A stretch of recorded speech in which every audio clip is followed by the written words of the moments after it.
Hello, this is checkpoint 5.15. We want to evaluate this improper integral over the domain D, where D is going to be all the points that are bigger than x bigger than 0 and y bigger than 0 and less than x squared plus y squared is less than 1.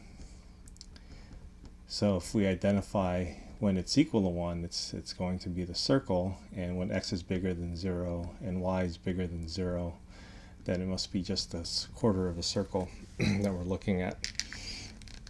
Okay, now we're going to have an issue here because it looks like the closer that we get to the circle itself, the closer this is going to go to 0, and so it goes to 0 exactly when that circle happens. But I think if we follow through with the process of integrating, if we run into any infinities, then we can just say it doesn't exist. But it could possibly exist, so let's see if that happens. We're going to integrate with respect to y first, so we will draw a line parallel to the y-axis and realize that this is going to enter through the region when y is equal to 0 and exit through the region when y is equal to the square root of x, the square root of 1 minus x squared. So that is going to be our y limits. Our x limits are just going to be constants. They're going to go from 0 to 1.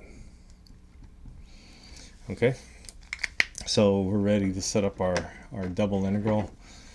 Our double integral will be this function, y divided by square root of 1 minus x squared minus y squared. We'll integrate with respect to y first, and that's going to go from 0 to the square root of 1 minus x squared, and then we'll integrate with respect to x from 0 to 1. Now let's see if we can work on this inner integral. And the inner integral, and one of the reasons why we chose to integrate with respect to y first is because there's a y in the numerator, and a u substitution with a net y squared will cancel that out.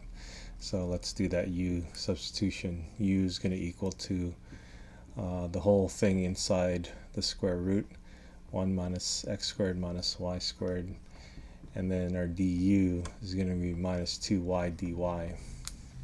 And we see that the y dy here will get replaced with 1/2 du. So working within this integral, we're going to have a negative 1/2, and everything else will turn into the u to the negative 1/2 du. And so we'll integrate that. We will get negative 1/2 constant. This u to the negative 1/2 will become u to the positive 1/2, and then we'll divide by 1/2, and we can see that cancel. And we're going to integrate this. We have limits of integration, and so our limits of integration, remember, are y limits going from 0 to the square root of 1 minus x squared. And so if we cancel this out, and we just have u to the 1/2, which is 1 minus x squared minus y squared to the 1/2 power. Evaluate this when y goes from 0 to 1 minus x squared, and I think there's a negative sign here as well. We'll put this value in here. We will get negative square root of 1 minus x squared minus, and then 1 minus x squared squared, square root of that squared, which will lift the square root, and it looks like it'll just cancel itself out.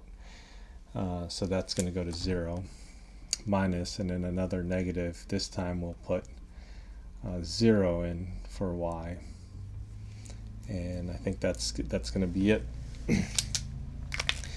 So we got this guy to go to 0, and this will just be 0, so it's just be negative, negative is a positive, and then it'll just be that. Okay, let's go back to our big integral from 0 to 1, and this time we have a positive square root of 1 minus x squared dx.